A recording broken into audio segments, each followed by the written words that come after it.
Allah Subhanahu wa taala Tuhan kita ni kepada penghuni syurga.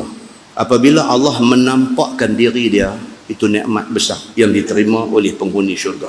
Kaifiat dia macam mana kita tak boleh bincang. Kerana itu pada ilmu Allah Subhanahu wa taala.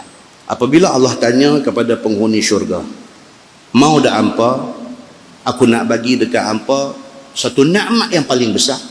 Penghuni syurga kata apa tuan-tuan? Penghuni syurga kata, ada lagi ke nikmat yang lebih besar daripada hak kami duk rasa lah ni? Allahu akbar. Masuk syurga tu dah tak tahu nak abang dah. Hak depa dapat tu, ahli syurga ni hak depa dapat tu benda yang tak sangka depa dah. Penghuni syurga ni masuk ni, apa yang Tuhan bagi kat dia tu dia tak sangka langsung. Tiba-tiba Tuhan mai tanya, Tuhan kata, mau tak aku nak bagi satu nikmat yang lagi besar dekat apa? Terkejut depa ni. Depa kata, ya Allah, ada lagi ke nikmat yang lebih daripada hak kami duk dapat lah ni? Tuhan kata ada. Apa dia? Keredaanku. Tuhan kata. Takat tu ya, kita tak boleh terang lah. Macam mana tu yang kata nikmat keredaan Allah tu, panggil satu sastrawan negara pun dia tak akan boleh menceritakan keredaan Allah tu macam mana. Tak boleh cerita. Satu benda yang sangat subjektif. Kita tuan-tuan dapat keredaan mak kita, cukup lah. Tak tahu nak cerita. Tidur boleh lena, jiwa boleh tenteram. Pasal apa? Redha mak kita ada ke kita. Tuan-tuan boleh bayang satu orang yang tak dapat redha mak dia. Mak mati pun dah. Nak pi, nak tebus kesalahan, tak boleh dah. Orang tua tu mati dah. Orang tua tu mati, orang tua tu pejam mata dalam keadaan tak redha dekat dia. Tuan-tuan baik, dia saja boleh cerita sengsara hidup dia macam mana. Pi teriak di kubur, pi hantuk kepala di batu nisan sampai berdarah-darah pun tak dapat keredaan tu. Orang tua ni tak ada dah. Kalau nak dicontohkan, dengan mak pun kita boleh rasa keredaan tu. Keredaan Allah ni tak tahu nak abang. Cuma kita boleh baca hadis. Tuhan kata apa? Nikmat paling besar yang penghuni syurga akan dapat ialah keredaanku. Tuhan kata. Muslimin dan muslimat yang dirahmati Allah sekalian. So, orang yang besar diri, jangankan keredaan Tuhan. Tuhan tak mau bercakap dengan dia. Tuhan tak mau bercakap dengan dia. Dan tiada Tuhan mau pandang dia dengan pandang rahmat pada hari kiamat.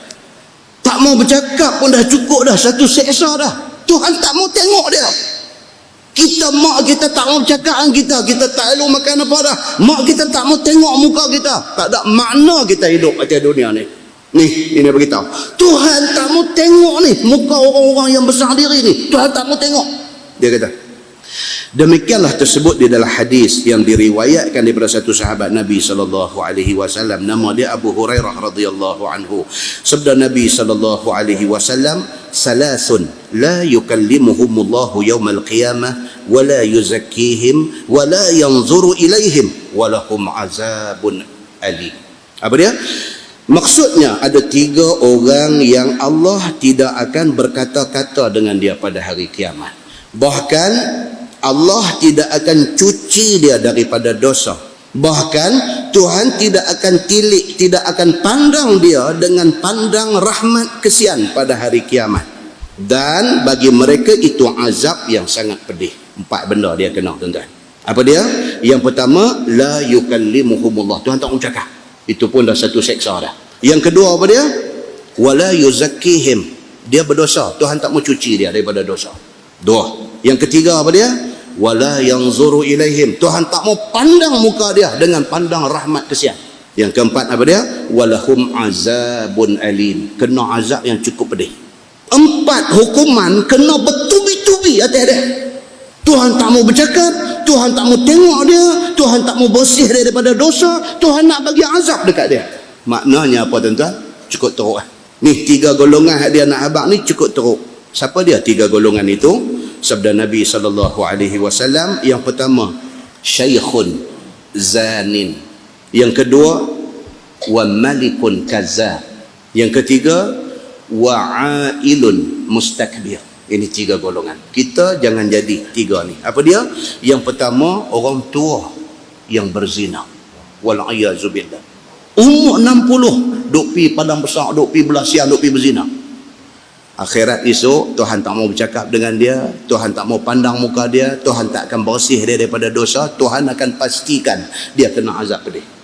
Syaikhun zanin, tua tapi tak sedar diri, duk berzina lagi. Siapa dia yang kedua? Wa malikun kazzab, jadi pemerintah tapi pembohong. Masa pilihan raya janji ni tak tahu nak apa, dapat kuasa tak tahu pergi ke mana janji-janji itu semua. Dia menjadi pemerintah yang pembohong.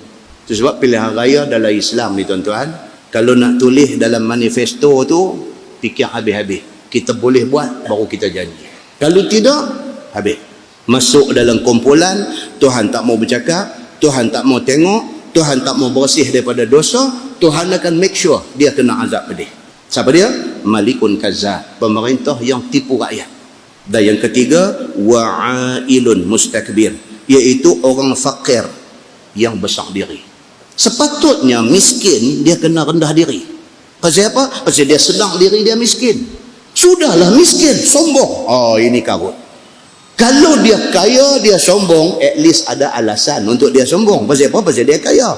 Miskin, tapi sombong. Tuhan marah orang macam ni. Maka ini tiga golongan dijanjikan sesuatu yang sangat malang di hari akhirat.